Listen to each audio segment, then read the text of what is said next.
BJP अध्यक्ष JP Nadda Himachal के कांगड़ा दौरे पर हैं।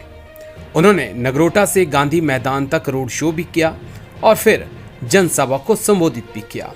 जनसभा के दौरान उन्होंने कांग्रेस, आम आदमी पार्टी पर कई आरोप लगा दिए। इस दौरान उन्होंने बीजेपी के विकास कार्यों की जमकर तारीफ की और कहा कि डबल इंजन की सरकार होगी तो विकास होगा। बीजेपी और मोदी सरकार की तारीफ करते हुए बीजेपी अध्यक्ष जेपी नड्डा ने अटल टनल पर भी बात रखी। उन्होंने कांग्रेस पे आरोप लगाया कि कांग्रेस ने अटल टनल पे कोई काम नहीं किया।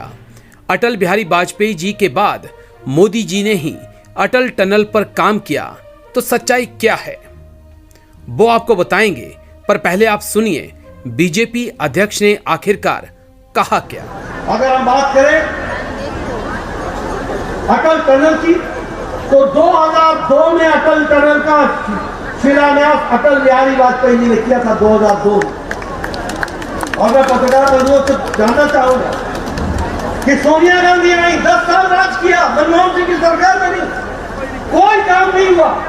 अटल जी मनाली आए थे और अटल जी ने मेरे सामने और धूमल जी के सामने कहा था, मेरे अटल टनल का क्या हो रहा है। मैंने कहा काम रुक गया है।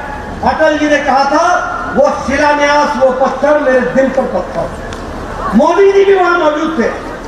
मोदी जी जब प्रधानमंत्री बने, उनको याद था, वो फुटिंग पर काम चला और 5 साल के अंदर तैयार होकर के अटल टनल हिमाचल की जनता को समर्पित हो गया। यही हमको याद है।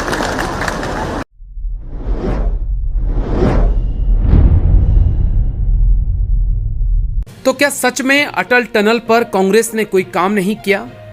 क्या मनमोहन सिंह सरकार अटल टनल पर गंभीर नहीं थी? और क्या पीएम मोदी ने 5 साल में ही अटल टनल को बना दिया? आरोप गंभीर थे, मगर सच पता लगाने के लिए इतिहास के पन्नों को पलटना जरूरी था। तो जब हम इतिहास के पन्नों को पलटते हैं तो पता लगता है कि अटल टनल के निर्माण की मुख्य आधारशिला 26 मई 2002 को अटल बिहारी वाजपेयी जी ने रखी थी। उस समय अटल टनल की लागत 500 करोड़ रुपए रखी गई थी।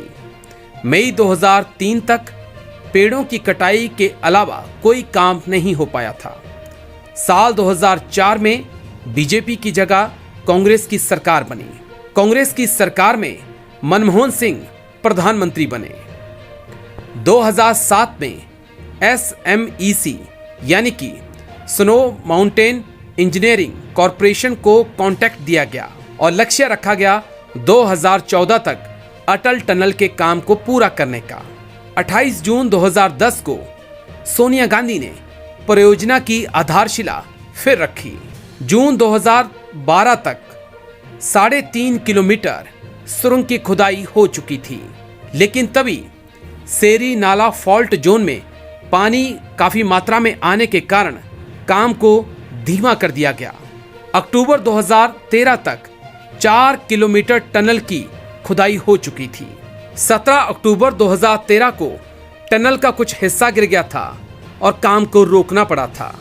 सितंबर 2014 तक टनल 4.4 किलोमीटर खोद दी गई थी।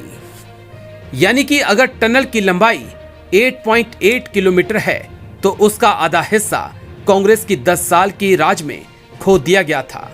तो ये कहना कि कांग्रेस ने अटल टनल के लिए कुछ नहीं किया थोड़ा गलत होगा। ये जरूर कहा जा सकता है कि रफ्तार कम थी, लेकिन कांग्रेस ने अटल जी के सपने को पूरा करने में कमी नहीं रखी थी।